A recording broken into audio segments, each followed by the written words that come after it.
Halo. Tuhan, senang bisa ada di sini dalam acara tukar mimbar wilayah 4. Saudara yang dikasih oleh Tuhan, saya mau mengajak kita membuka Yohanes pasal 15 ayat 1 sampai yang ke-8. Saya baca ayat pertama, Bapak Ibu Saudara, ayat yang kedua kita bergantian sampai selesai. Pokok anggur yang benar. Akulah pokok anggur yang benar dan Bapakkulah pengusahanya. Setiap ranting padaku yang tidak berbuah dipotongnya, dan setiap ranting yang berbuah dibersihkannya, supaya ia lebih banyak berbuah. Kamu memang sudah bersih karena firman yang telah kukatakan kepadamu.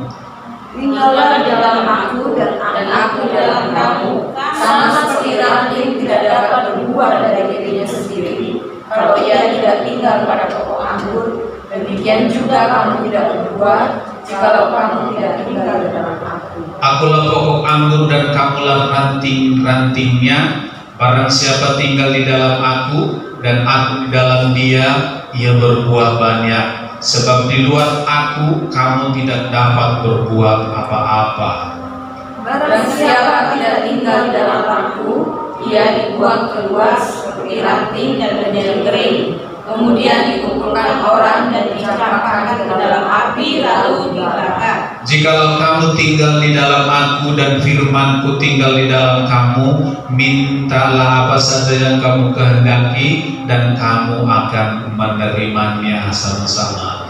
Dalam hal inilah Bapakku dipermuliakan, yaitu jika kamu berbuah banyak, dan dengan demikian kamu adalah murid-muridku. Judul firman Tuhan sore hari ini adalah panggilan yang tertinggi bagi orang-orang percaya. Ada satu panggilan yang paling tertinggi bagi semua orang percaya.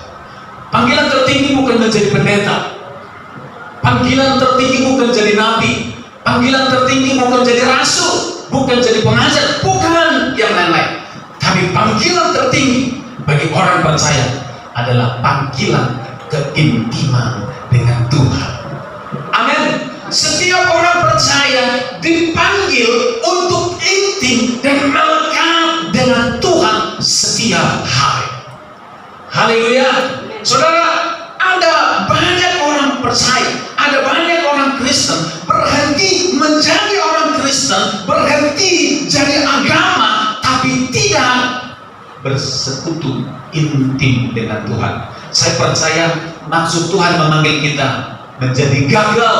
Kenapa? Karena kita berhenti menjadi sebuah agama. Tetapi panggilan tertinggi bagi orang percaya adalah panggilan keintiman dengan Tuhan.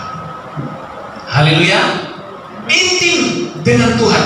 Saudara, saya jadi pendeta, saya tidak bangga jadi pendeta kalau saya tidak intim dengan Tuhan.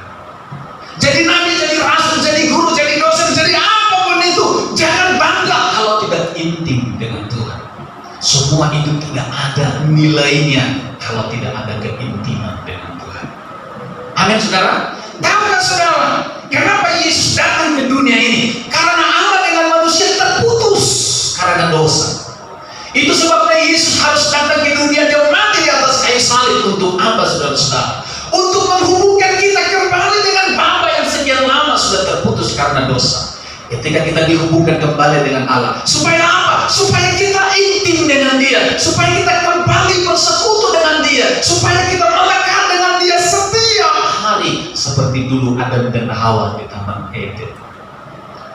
Jadi Bapak Ibu Saudara, kalau kita menjadi orang percaya, orang Kristen, tapi tidak intim dengan Tuhan, berarti kita hanya menjadi agama Kristen.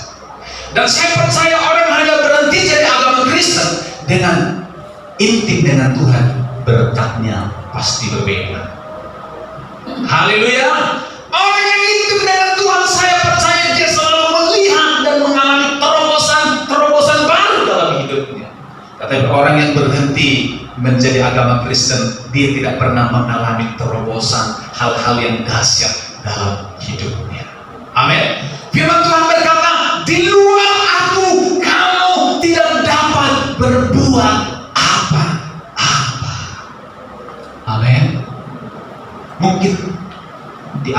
kita ada yang jadi pengusaha, ada yang jadi karyawan.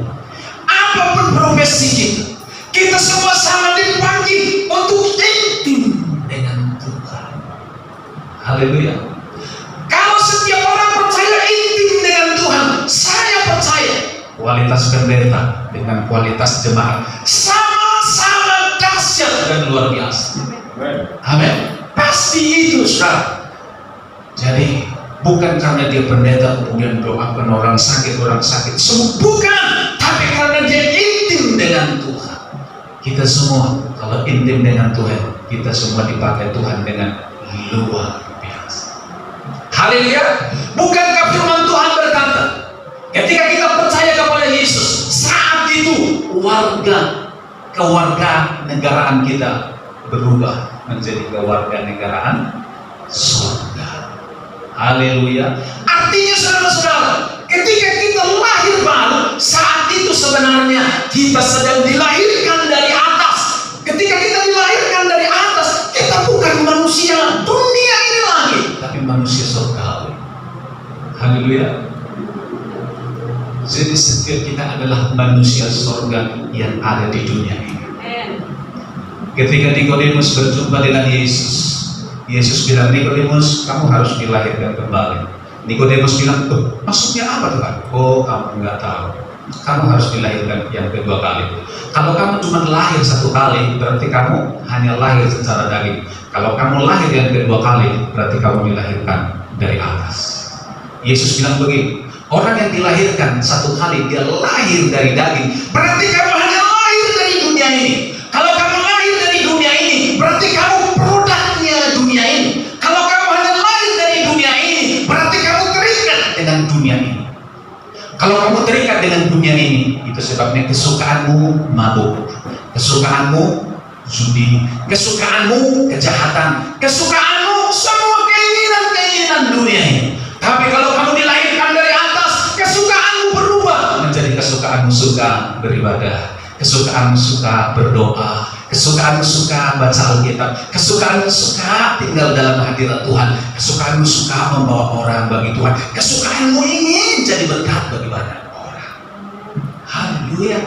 Kita warga kerajaan surga yang ada di muka bumi. Tahukah saudara, warga kerajaan surga hidupnya dari surga. Haleluya. Hidup dari surga artinya saudara, kita menerima kehidupan setiap hari dari surga. Kalau kita setiap hari waktu kita lebih banyak nonton sinetron, tidak heran hidup kita penuh dengan drama. Kalau kita setiap hari hanya melihat yang ada di dunia ini, kita menjadi sama seperti itu. Tapi kalau kita setiap hari selalu ada waktu untuk intim dengan Tuhan, kita menikmati hadirat Tuhan, di situ kita menerima kehidupan. Haleluya. Selalu ada harapan bagi orang yang hidup dari surga. Selalu ada sukacita bagi orang yang hidup di dalam hadirat Tuhan. Saya percaya ada banyak hal yang membuat kita khawatir. Sakit penyakit, kalau sudah usia 40-50 itu, kalau sudah muncul penyakit, aduh, ini jangan-jangan waktunya sudah dekat.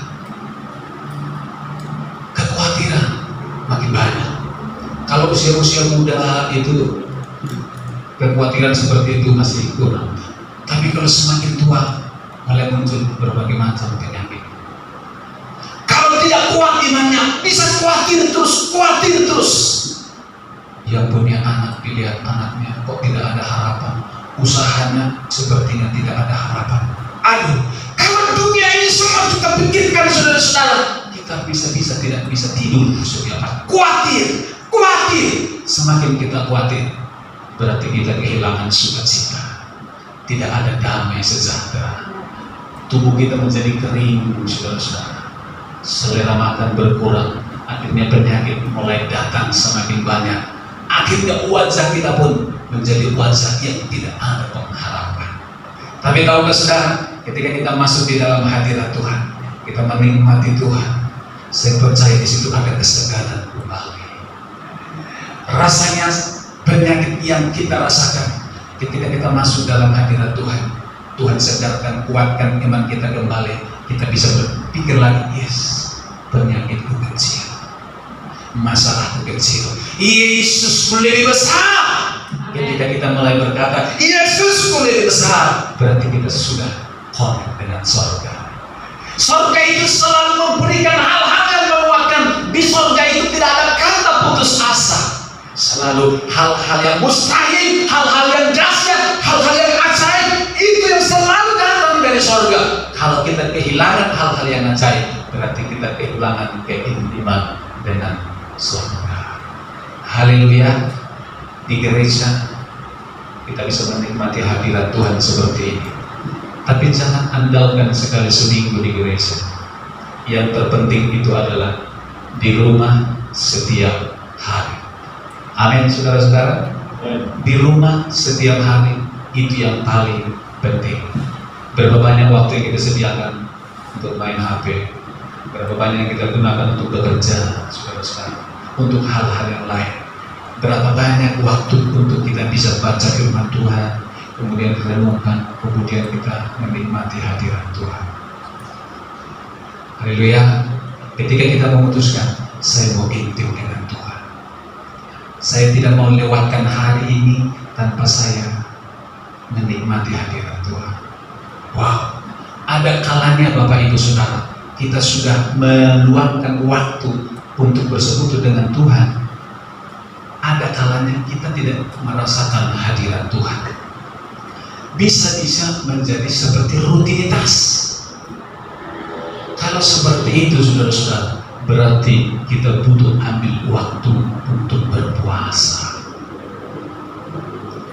Ketika kita berpuasa, saudara, yang gersang, yang hampa mulai kembali disegarkan oleh Tuhan.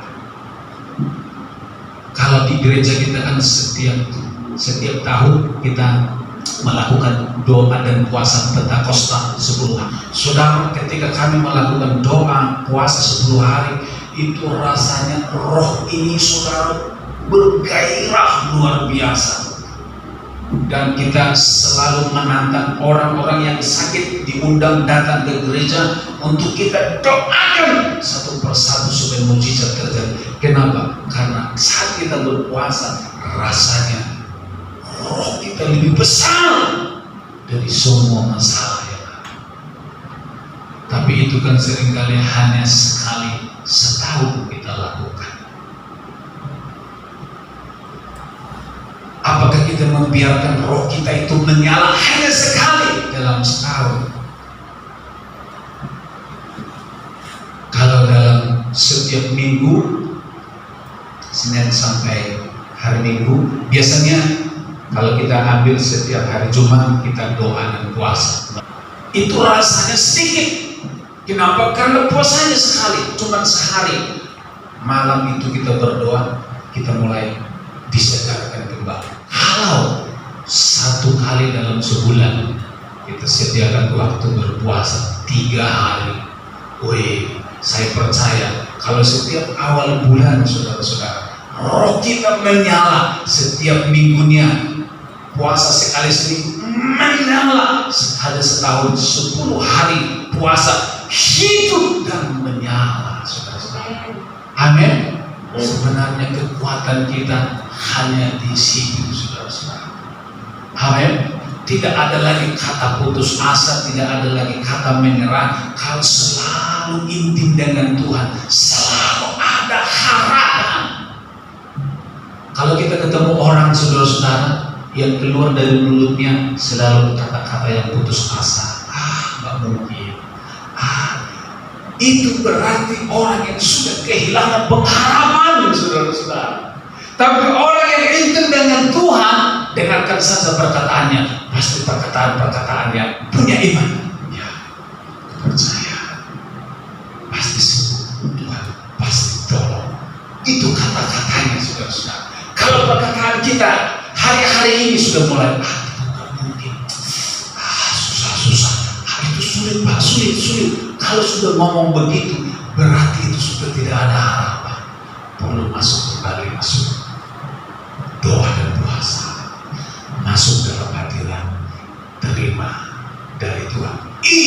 Dahsyat saudara. Haleluya. Saya percaya saudara-saudara, gereja-gereja besar yang ada di Indonesia ini saudara-saudara, kehidupan mereka hanya ada di dalam doa dan puasa itu. Kalau sudah tidak ada doa dan puasa, saya percaya gereja akan kehilangan api. Hilang apinya. Masih kelihatan ibadahnya hebat saudara-saudara, tapi itu bisa rutinitas. Bisa itu hanya show saudara-saudara, memimpin pujian di sini. Bisa hanya skill, suaranya memang bagus, musiknya bagus, tapi kosong. Kenapa? Tidak ada apinya. Haleluya. Tapi walaupun gereja kita kecil, jemaatnya banyak, tapi kalau kita bisa pelihara dan hidupkan api itu setiap hari di gereja kita, setiap minggu, setiap bulan, setiap tahun, tidak mungkin gereja tidak bertumbuh. Tidak mungkin gereja tidak bertumbuh. Kalau di sini ada hadirat Tuhan, tidak mungkin orang tidak datang ke sini. Amin. Kalau di sini ada hadirat Tuhan, tidak mungkin orang tidak disembuhkan.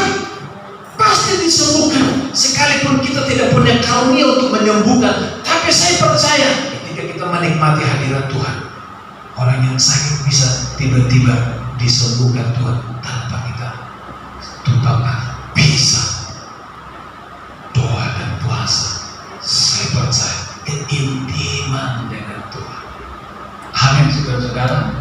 Itu saudara-saudara, pelihara itu di wilayah kita ini, pelihara itu saudara. Ada program-program yang baru, sehebat apapun program yang dibuat, tidak terlalu berdampak saudara-saudara kalau tidak ada api di gereja lokal.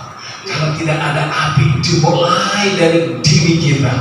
Semua itu dimulai dari diri kita. Amin. Kenapa gereja itu tidak bertumbuh? Kenapa gereja itu bertumbuh? Kenapa itu tidak, ini tidak? Kemudian pemimpin-pemimpin di atas mengevaluasi, apa yang harus kita lakukan supaya gereja sama-sama bertumbuh. Mereka bikin seminar ini, mereka bikin itu, pelatihan ini. Sama saja tuh. Kita sudah bikin ini, itu, ini, itu. Intinya bukan di situ. Kembali ke gereja lokal masing-masing. Amin saudara. Kembali ke gereja lokal. Nothing is impossible. Amin saudara-saudara. Kalau di sini ada api dari Pekalongan pun datang ke sini. Betul tidak saudara-saudara? Amin. Dari pelosok-pelosok yang di pedalaman itu datang mencari kesembuhan ke sini. Nothing is impossible. Kalau di sini ada api, kalau di Yerusalem baru ada api, kalau di Brebes ada api, di Pemalang ada api, tidak mungkin tidak betul. Bayar harganya itu sekarang. Haleluya. Bayar harganya itu saudara-saudara. Kalau ada api dimulai dari sini, tidak mungkin kita tidak pergi ke rumah sakit mendoakan orang-orang yang sakit di rumah sakit. Tidak mungkin. Haleluya. Tidak mungkin kita tidak pergi keliling kota mendoakan kota. Kalau ada api, tidak mungkin kita berdiam diri. Tidak mungkin. Kenapa gereja tidak bertumbuh? Karena tidak melakukan apa-apa. Amin. Kenapa tidak melakukan apa-apa? Karena tidak ada api, tidak ada gairah. Kenapa dibuat seminar misi? Bagus. Kita datang ke sana menyala kembali. Tapi seberapa lama api itu menyala di dalam kita? Amin. Satu hari bisa api itu redup dan tidak lakukan apa-apa. Seminar KKA kembali kepada api. Amin. Kembali kepada api. Kalau itu hanya semua mengisi, oh bagus juga ini metodenya ya.